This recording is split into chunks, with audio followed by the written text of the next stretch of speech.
Olá, queridos. Estamos aqui mais uma vez, dando continuidade ao nosso curso Ramatiologia, né? A doutrina e do pecado. Eu quero lhe convidar a pegar a sua Bíblia, a pegar o seu material, né? E agora poder dar início, né? Nosso curso nesta noite, né? A oportunidade que temos para poder celebrar o nome do Senhor nosso Deus através do esforço de cada um, através do estudo precioso da palavra de Deus, né? Nosso tema que tem sido, nesse nosso texto que temos sempre lido, né, no início dos nossos encontros, que está lá na carta de Paulo aos Romanos, capítulo 3, e versículo 23, que diz: pois todos pecaram e carecem da glória de Deus. Eterno e bondoso Deus, Pai amado, obrigado, Senhor, pela oportunidade de estar em Tua presença. Mais uma vez, mais uma oportunidade para glorificar o Teu nome, Senhor. Sim, Pai, te pedimos da Tua bondade, da Tua misericórdia, Deus querido, que cada palavra, Senhor, que cada aplicação possa ser uma contribuição para a nossa vida e para a nossa caminhada, Pai. Eu te peço no nome de Jesus. Amém. Amado, e o pecado? O pecado que podemos perceber, podemos contemplar no dia a dia o pecado, não é verdade? Nas atitudes, nos atos. Vamos dizer, pregar contra o pecado hoje, ou seja, vamos aqui, o grande pecado, vai Corinthians, né? Ou seja, falar contra o pecado hoje é como um torcedor gritar no meio da torcida do Palmeiras, vai Corinthians, né? Muito difícil, a pessoa fica logo revoltada, diz que ninguém tem autoridade para julgar e coisa e tal, né? Verdade? Eu estava vendo, saiu um Twitter do Elon Musk, o homem mais rico do mundo, diz assim: Elon Musk afirma que está bem em ir para o inferno, né? Respondendo no Twitter lá da pessoa que o abençoou, que fez aquela apresentação da salvação, ele diz assim: obrigado pela bênção, mas estou bem em ir para o inferno. Se este for o meu destino, já que a grande maioria de todos os humanos nascidos estarão lá, né? Outros estão preocupados com o céu vermelho da China, não é verdade? Ou seja, estamos preocupados com coisas, né? E quando a palavra de Deus era muito clara lá em Mateus 24:12, quando ele diz: e por se multiplicar a iniquidade, o amor se esfriará de quase todos, né, irmãos? Quase todos. Você quer ver uma falta, vamos dizer, a falta de afeto com as crianças, né? Quando aprovam as leis para matar, para tirar a vida de crianças, né? Aqui não é o nosso tema, mas vamos Argentina, né? E vários outros países, né? Na América do Sul, 3 países têm leis mais permissivas com relação ao aborto, segundo a classificação do centro que faz esse estudo, né? São eles a Guiana Francesa e mais recente o Uruguai. Nestes países, a mãe pode escolher não ter a criança, mesmo caso a gravidez não represente risco diretos à saúde. Outros lugares como a Bolívia, Equador, Peru e Colômbia usam critérios de saúde, né? Na América do Sul, regra que a própria Argentina também usava antes da legislação do aborto no país, né? Também era assim. Mas o que eu quero dizer é que o amor vai esfriando e o pecado vai assumindo aquele espaço, aquele coração, né? Por fim, o Brasil, a Venezuela, o Paraguai e o Chile estão entre os com sua legislação mais proibitiva do mundo, né? Aborto só pode ocorrer no caso de risco direto e comprovado à vida da mãe, ou caso seja vítima de violência sexual, né? Exceção estabelecida, por exemplo, na legislação do Brasil.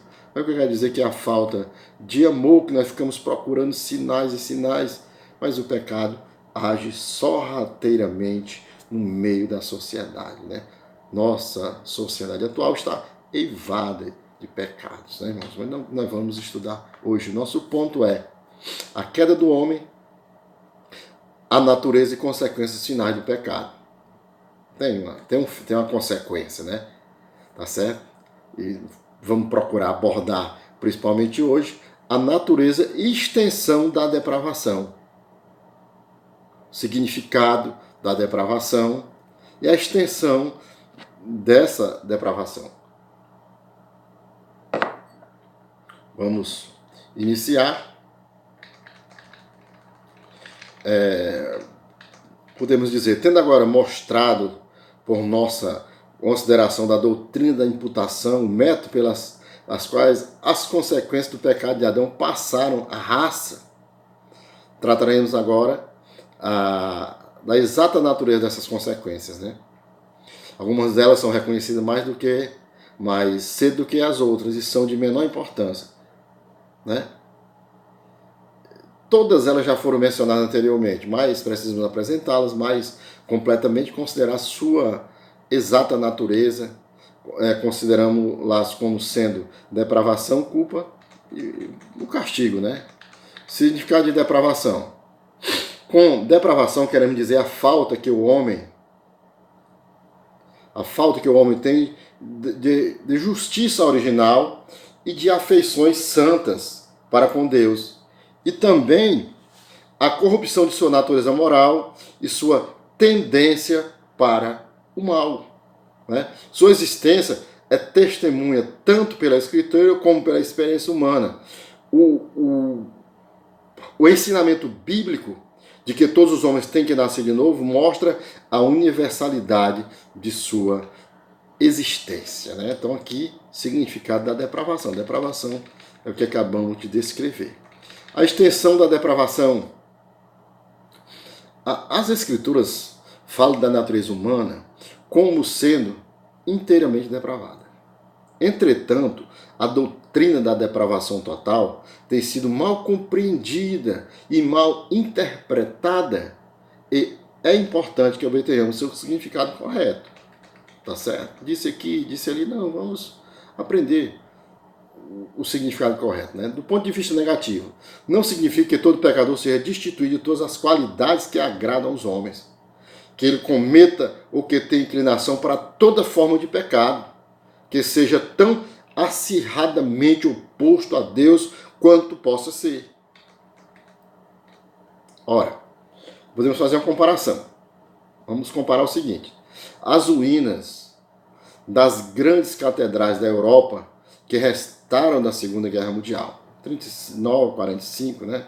Em setembro de 39 tinha início ali o conflito mais destrutivo da história, né, irmãos? 50 milhões de mortos, 35 milhões de feridos, né?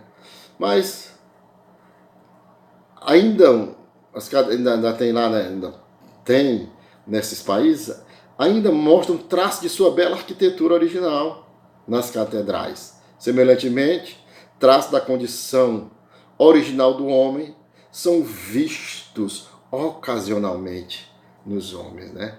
Ocasionalmente na humanidade.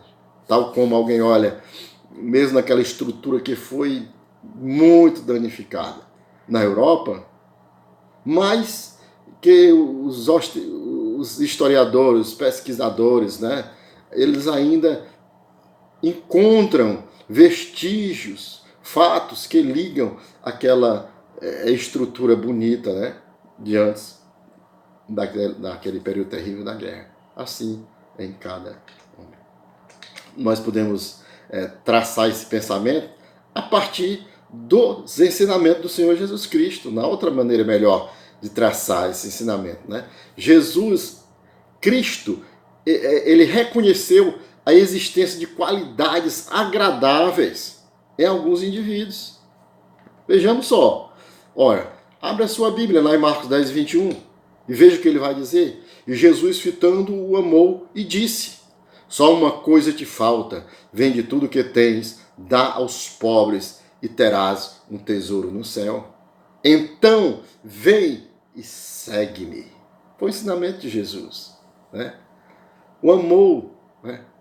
Amou apesar de que ele realmente não tinha guardado os mandamentos como ele estava afirmando. E é óbvio que Jesus sabia disso. Né? Ora, mas é lógico que ele sabia. Né? Aí Jesus aponta um tesouro no céu. Né? Ou seja, põe o dedo diretamente sobre o problema do homem.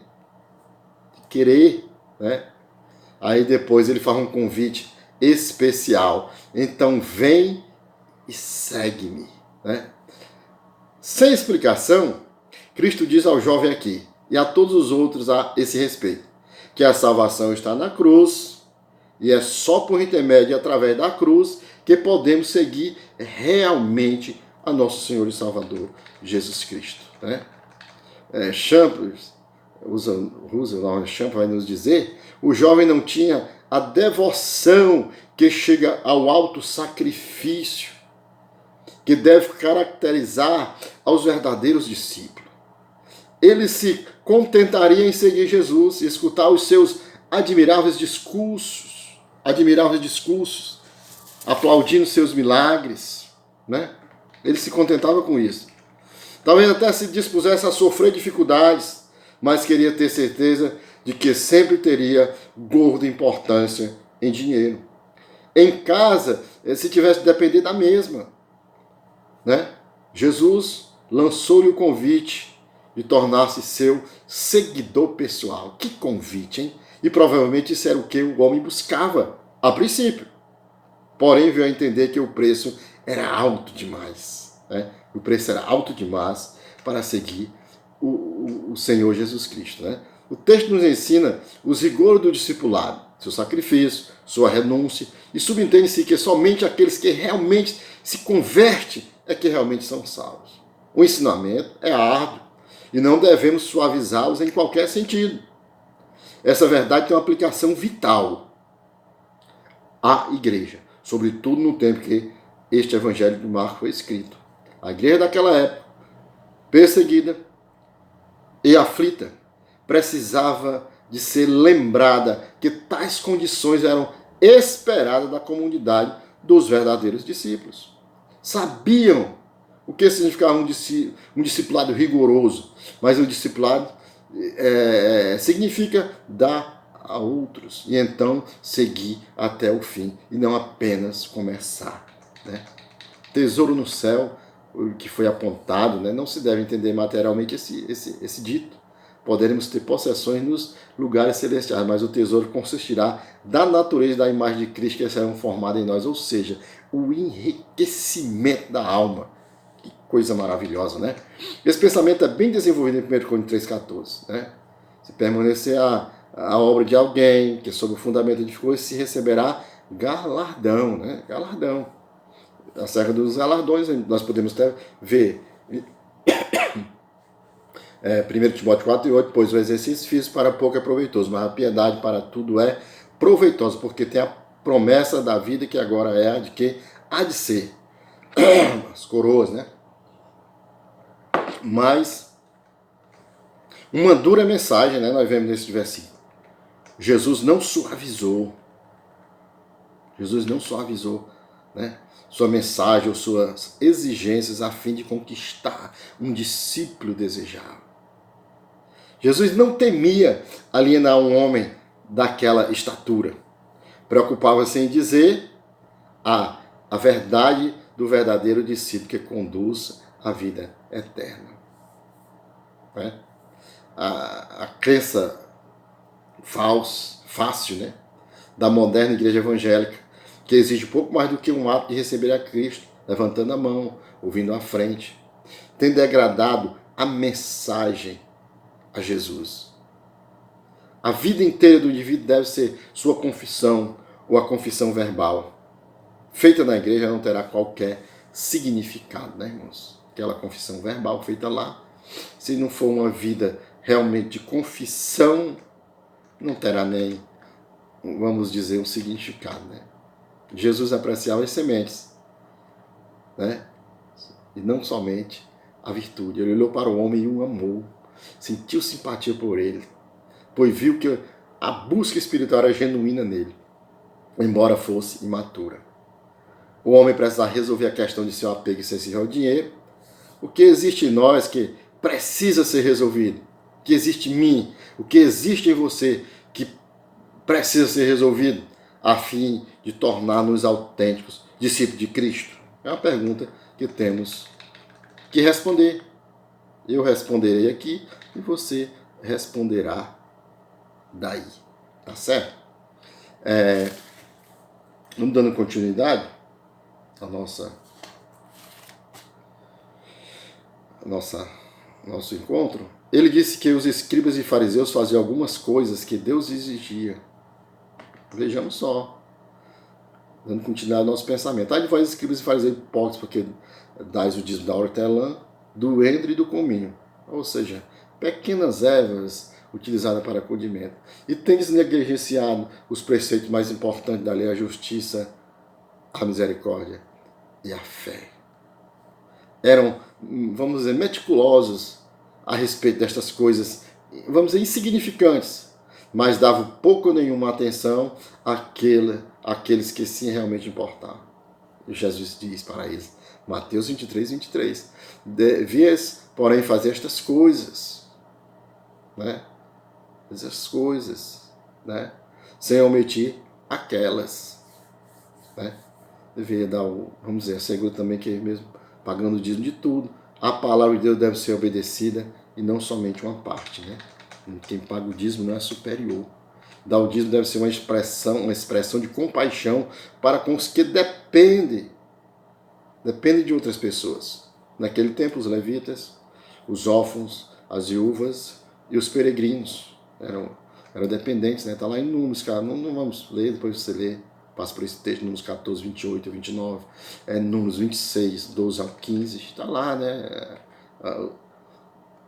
As pessoas que tinham que contribuir, né? Mas o ato, vamos dizer, o ato de escrupuloso dos fariseus de dar o dízimo de coisas pequenas para negligenciar as coisas mais importantes da lei, ignora a base racional por trás do mandamento: justiça, misericórdia e fidelidade. Justiça, misericórdia e fidelidade. Era o que a lei procurava abranger, o que a lei procurava estabelecer com os seus mandamentos era justiça, misericórdia e fidelidade. Eram importantíssimos, né, da lei. Voltando um pouco sobre o dízimo, é algo importante, algo que tem que ser falado, né, irmãos? Porque é algo que abençoa as pessoas. Certa vez um amigo chegou, rapidinho aqui, mas um amigo chegou e veio falar que ganhou um valor significativo de uma comissão, mas que não ia dar o seu dízimo. Ele ia comprar e distribuir entre as pessoas, as pessoas carentes lá do seu bairro. Eu digo, tranquilo. Fique à vontade. Ele perguntou, mas eu estou errado? Eu digo, tá. Porque você não está devolvendo o dízimo na igreja, na mão do seu pastor. Talvez você tenha alguma coisa contra ele, não queira. Né? Disse, não, mas antigamente a lei levava o material. Meu filho, não tem problema. Faça assim. Vá ali no mercado e compra um saco de batata.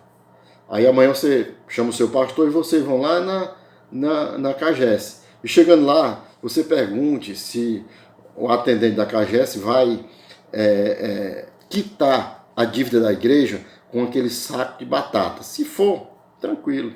Ora, se não for, pega o seu dízimo, coloque no envelope e devolva na igreja para que você possa ser abençoado. Mas vamos voltar ao nosso tema. Paulo afirma que alguns gentios procedem por natureza de conformidade com a lei. Vejam só. Estão lembrados da comparação inicial das grandes catedrais da Europa com o homem. Romanos 2,14 vai nos dizer assim: quando, pois, os gentios que não têm lei, a lei de Moisés, procedem por natureza de conformidade com a lei, não tendo lei, sua consciência lhes revela certo aspecto do bem e do mal. É verdade. Servem eles de lei para si mesmos. Ou seja, no julgamento do grande trono branco, você que é pré, Deus julgará o mundo gentil que existiu antes da lei, segundo o conhecimento que eles tinham. Ora, Outra vez, isto não tem nada a ver com a salvação, pois a ignorância não resulta em salvação, de maneira nenhuma, né? Alguns, falando deste versículo que acabamos de ler aqui, lá na carta de Paulo aos Romanos, alguns intérpretes imaginam em vão que nesta passagem Paulo armava um argumento em que apresentava alguns gentios a obter a salvação por serem indivíduos moralmente elevados, ainda que estivessem destituídos das leis mosaicas. Isso faria através da razão, observando a glória de Deus na natureza, capazes de se alicerçarem na lei íntima da consciência, o que seria algo equivalente ou muito similar à lei de Moisés. Tal lei da consciência se caracteriza pelas mesmas exigências impostas pela lei de Moisés. E, em consequência disso, tais gentios seriam capacitados a obedecerem a essa lei da consciência, a ponto de receberem justificação mediante tal observância. Porém, a verdade, entretanto, é que o apóstolo não está expressando aqui qualquer ideia semelhante, o que seria uma contradição total com o que ele diz no 12º versículo. Este versículo não faz contraste nenhum com o 12º versículo. Como se mau gentio estivesse sendo ali descrito, de que bom gentio estivesse sendo aqui descrito. Negativo. Paulo meramente quis demonstrar que a consciência humana ativa e instrutiva, ainda mesmo quando não conta com qualquer revelação específica, pode aproximar-se de maneira realmente notável do conhecimento da moral.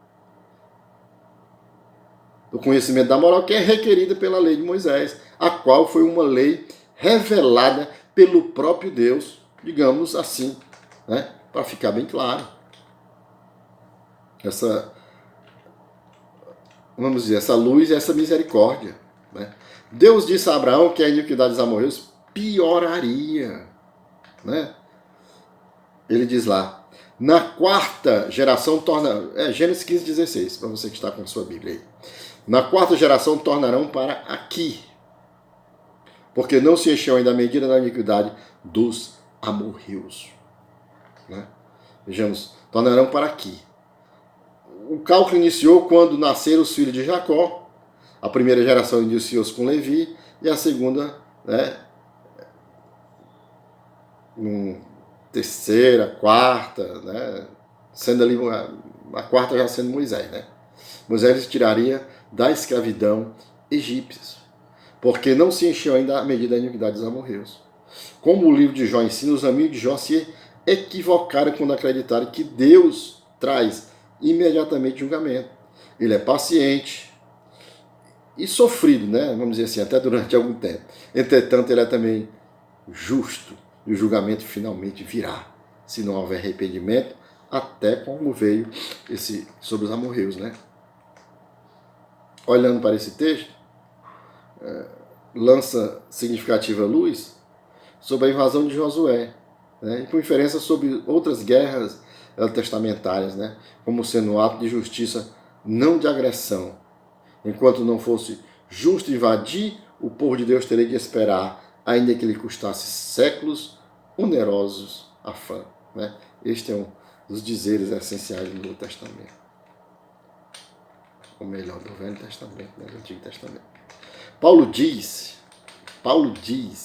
que os homens perversos e impostores irão de mal a pior. Está lá em 2 Timóteo 3,3. Mas os homens perversos,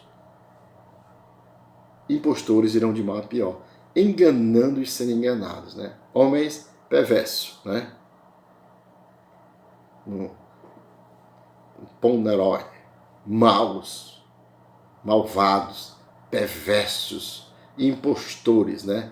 Os mágicos, né? Irão de mal a pior. Tipo, o problema da sedução nos últimos dias é tão sério que Paulo usa a palavra sedutores, o qual não ocorre mais em nenhuma outra parte do Novo Testamento, significando que tal esforço é único para este tempo presente.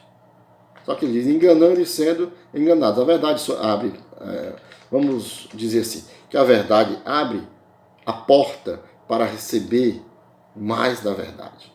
Enquanto que o engano abre a porta para receber mais engano. Né? Não dá para ser ser diferente, né? É lógico, outros continuam apóstolos com amarga ironia, né, característica, cujo destino será diferente. Estes são os homens perversos, impostores, voltou ao seu ataque contra os sectários e os termos segundo os quais os descreve, impostores, né? Os machos.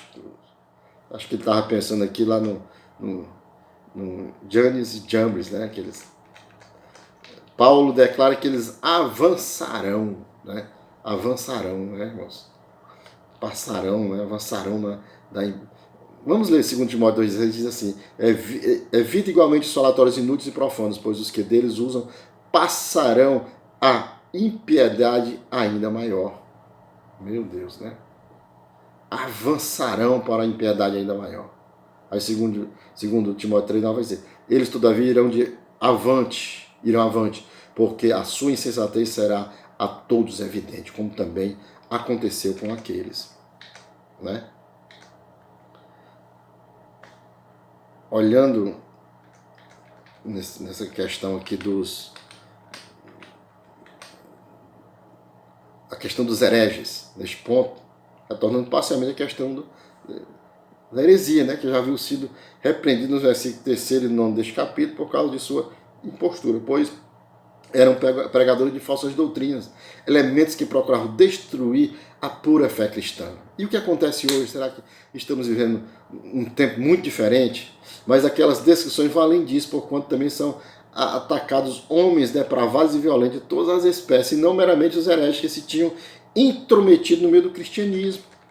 De modo geral, este versículo ensina-nos que, a despeito das dificuldades que os crentes daquela época tinham de enfrentar os ministros da palavra enquanto estiverem, né, neste mundo, não podem esperar viver em descanso, pois estarem vivendo em um mundo ímpio, que é como uma floresta repleta de animais selvagens. Tão distante ficou o homem devido à queda do pecado.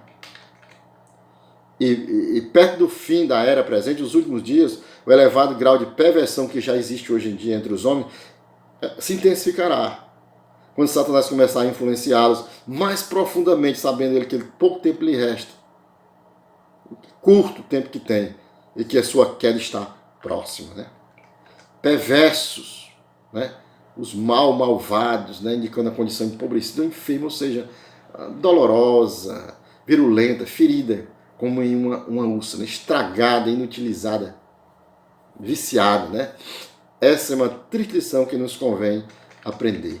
Nenhum homem é bom e nem mesmo procura sê-lo, antes estão em estado de rebeldia. São indivíduos vis, destruidores e malignos em sua maldade.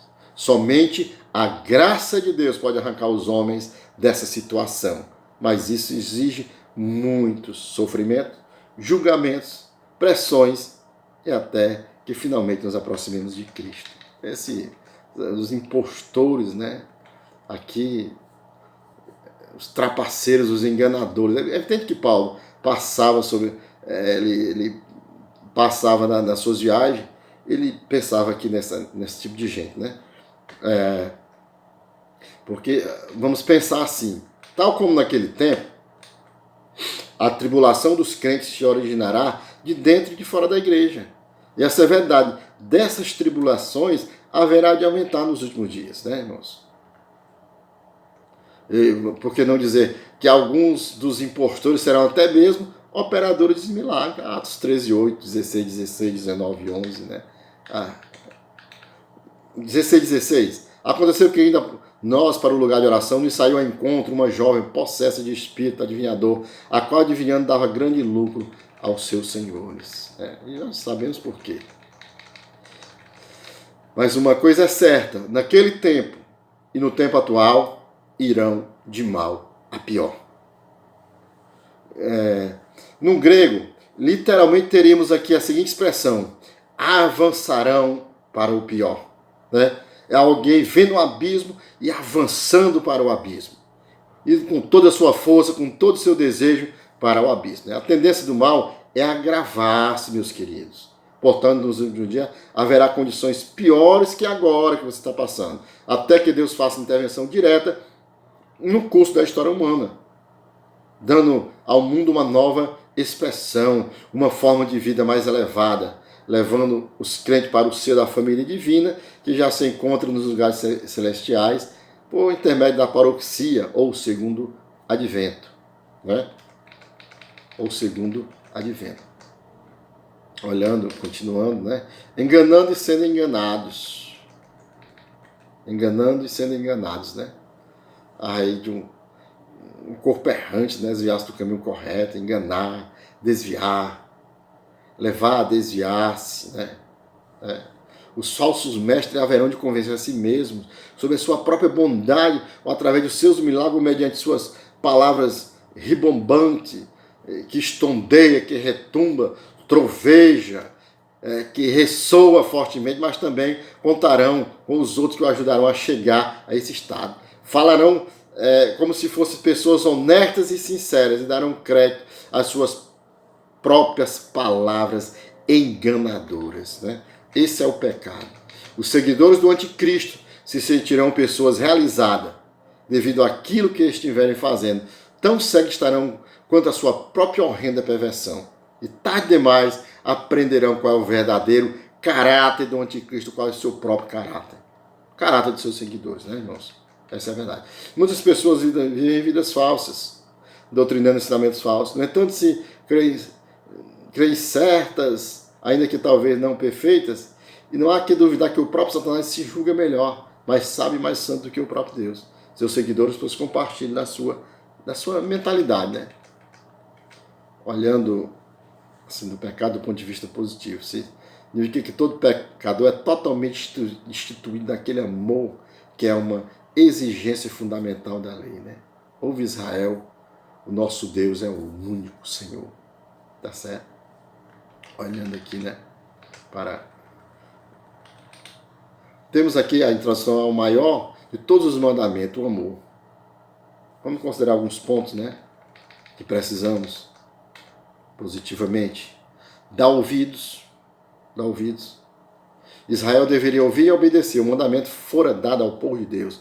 Aqueles que tinham sido libertados do Egito, aos quais fora entregue a terra prometida, que fazia parte do pacto abraâmico. Não, vamos dizer, o monoteísmo não somente para ser crido, mas também para ser aplicado. O único Deus verdadeiro requer obediência. A idolatria é terminantemente proibida. Né? Procura estudar sobre esse assunto da idolatria. Quem sabe no curso, com certeza terá essa disciplina, que terá essa abrangência maior. É muito interessante a gente passar por esse tema. Os direitos do Criador, o qual é Yahvé e Elohim, também aprender, né, sobre ele, né, sobre esses ensinamentos. Continuando, o Deuteronômio 6,5 vai nos dizer: amarás, pois, o Senhor teu Deus de todo o teu coração, de toda a tua alma e de toda a tua força. Né? Jesus citou este versículo lá em Mateus 22:37, né? Jesus citou ele lá. 35 vai dizer: um deles, intérprete da lei, um escriba, com certeza era um escriba, lhe perguntou: mestre, qual é o segundo grande mandamento da lei? Né? Meu instrutor, qual é o segundo mandamento da lei? Grande mandamento da lei. Respondeu-lhe Jesus: amarás o Senhor teu Deus de todo o teu coração, de toda a tua alma, de todo o teu entendimento. Este é o fundamento de toda a lei. E também se aplica vamos dizer, ao presente dia da graça que você está vivendo. Chega no 38, né, ele diz assim: este é o grande primeiro mandamento. O amor de Deus deve ser primeiro, antes que qualquer outro mandamento possa ser afirmado, reafirmado. É o amor de Deus. É o amor de Deus. Que ele é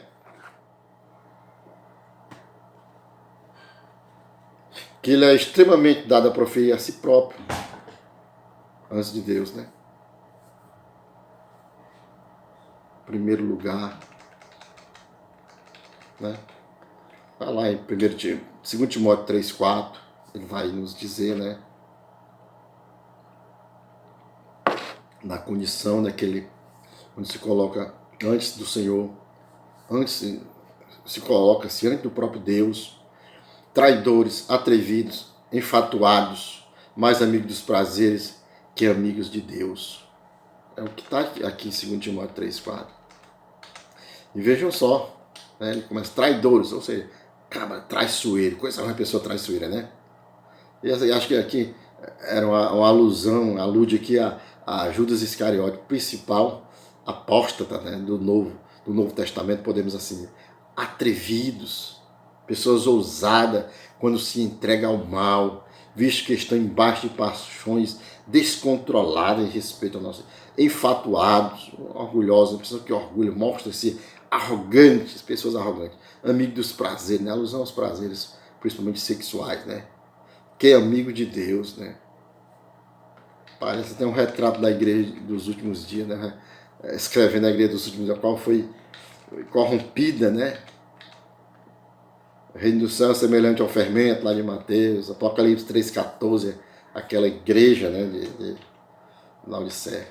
Que cada, vamos dizer assim, que cada faculdade sua é corrompida. Efésios 4,18. Obscurecidos de entendimento, alheios à vida de Deus, por causa da ignorância em que vive, pela natureza de seu coração. Nós estamos falando da natureza e extensão da depravação, né? Nesse ponto especificamente que estamos estudando, a extensão da depravação. Essa extensão foi tão longe que os homens ficaram obscurecidos de entendimento, né? Alheios à vida de Deus, por causa da ignorância em que vive, pela dureza do seu coração. Pela dureza do seu coração. Né? Que vi não se refere ao intelecto, mas também denota a ignorância das coisas divinas. Ele, no mesmo versículo aqui, 4,18 da carta de Paulo aos Efésios, vai falar, pela dureza do seu coração. Ou seja, é uma ignorância voluntária que ocasiona uma cegueira voluntária, quer dizer, cegueira espiritual. Que não tem, vamos dizer, não que não tem pensamento, sentimento, assim, ato algum que Deus possa aproveitar inteiramente. Porque eu sei que em mim, isto é, na minha carne, não habita nenhum querer o bem, né? Não habita nenhum querer o bem, pois o querer bem não está em mim, assim, aproximadamente o versículo. Não porém o efetuá-lo, né? Pois fugiu aqui o versículo da mente agora. Mas, vamos dizer assim, e que ele entrou em um processo constante de descrença, depravação, do qual não pode de modo algum sair de por suas próprias forças. Está lá, Romanos 7,18. Porque eu sei que em mim, isto é, na minha carne, não habita bem nenhum. Está aqui o versículo. Bem nenhum. Pois o querer o bem está em mim, não porém o efetuá-lo. Né? A dificuldade, né? Dificuldade de efetuar, pensar, né? Pois o querer o bem está em mim. Paulo fala aqui de sua força de vontade. Desgraçadamente, a maioria dos cristãos modernos trata de ver para Deus por sua própria força e vontade, acreditando erroneamente de que já vieram a Cristo, são livres agora para dizer não ao pecado. É o modo incorreto de olhar a situação, né? O crente não pode viver para Deus pelo poder da força e da vontade. Embora a vontade é definitivamente importante, já conhecemos, né? Todavia não é suficiente ter vontade. O crente deve exercer a fé em Cristo e a cruz e fazê-lo constantemente. Então terá a capacidade e a força para dizer sim a Cristo e simultaneamente dizer não às coisas do mundo, né? Não às coisas do mundo. Seguindo aqui, nesse texto, Smith vai nos dizer: a depravação, condição pecaminosa do homem, infecciona todo o seu ser, intelecto, sentimento, coração, vontade, né? E cada pessoa não renovada, alguma paixão inferior e suprema, né? Depravação e incapacidade. A depravação produz uma total incapacidade espiritual no pecador. né? No sentido de que ele não pode ter vontade própria de mudar o seu caráter, sua vida, de maneira a torná-la mais de acordo com a lei de Deus, nem transformar sua preferência fundamental de seu eu e do pecado em amor supremo a Deus. E, no entanto, ainda tem certa liberdade, né, irmãos? Pode, por exemplo, escolher não pecar contra o Espírito Santo, decidir cometer um pecado menor em algum lugar de uma maior, em lugar de um maior, né? Resistir completamente a certas formas de tentação, fazer algumas coisas exteriormente boas, apesar de por motivos impróprios e não espirituais, e mesmo buscar a Deus por motivos inteiramente egoístas, né? O Strong vai nos dizer assim: o pecador pode fazer uma coisa muito importante, a saber, dar atenção à vontade divina. É a coisa mais importante que o pecador pode fazer, né, irmãos? É dar atenção à vontade divina, né? Liberdade de escolha dentro dos limites que mencionamos não é incompatível com a completa escravidão da vontade das coisas espirituais. De acordo com Rod, a incapacidade consiste não da perda de qualquer faculdade da alma, nem na perda da livre agência, pois o pecador ainda termina seus próprios atos, nem na mera, vamos dizer, desinclinação para o que é bom, mas na falta de discernimento e, consequentemente, de afeições apropriadas, né, com a sua escolha. Ele continua caminhando para a nossa conclusão. A incapacidade pertence apenas às coisas do Espírito. Em outras palavras, o homem, desde a queda, não pode mudar seu próprio coração, não pode regenerar sua alma, não pode se arrepender com tristeza santa ou exercer aquela fé que é para a salvação. Mas tenho boas notícias, mas a graça e o Espírito de Deus estão prontos a capacitá-lo a se arrepender e a crer para a salvação. Amém, queridos? E assim estamos concluindo nessa oportunidade, mais um dos nossos encontros, né? E fica aí para você estudar depois a extensão, né? A natureza e extensão da depravação. Você viu na introdução o significado da depravação e nós trabalhamos até agora dentro da palavra de Deus, mostrando, né, meus irmãos, a extensão da depravação até aonde ela avançou, até onde ela continua avançando. Veja bem, na minha cidade, na sua cidade, no meu bairro, no seu bairro, você pode perceber, você pode ver o pecado cada vez tomando proporções maiores. Amém? Mas que o Senhor Deus Todo-Poderoso nos abençoe, nos guarde, nos proteja e que possamos vamos dizer, que possamos nesses últimos dias sermos uma candeia, né? Uma agência, uma pessoa que tenhamos a capacidade de sentir compaixão, sentir amor, sentir zelo pela vida dos outros, logicamente, pela nossa própria vida. Que Deus abençoe, que Deus nos guarde e um forte abraço e até o nosso próximo encontro. Vamos orar. Amado Deus, querido Pai, obrigado, Senhor, pela oportunidade de estar em Tua presença, Senhor. Obrigado, Pai, pelos assuntos que falamos, meu Deus, Senhor. Obrigado, Senhor, pelos versículos da Tua palavra que comentamos aqui nesta noite, Senhor. Queremos dizer que tudo é para a glória do Teu santo e precioso nome. Pai, abençoa a cada um dos meus irmãos, Pai. Toma-os em Tuas mãos santa e poderosa, porque eu te peço e te agradeço em nome de Jesus. Amém.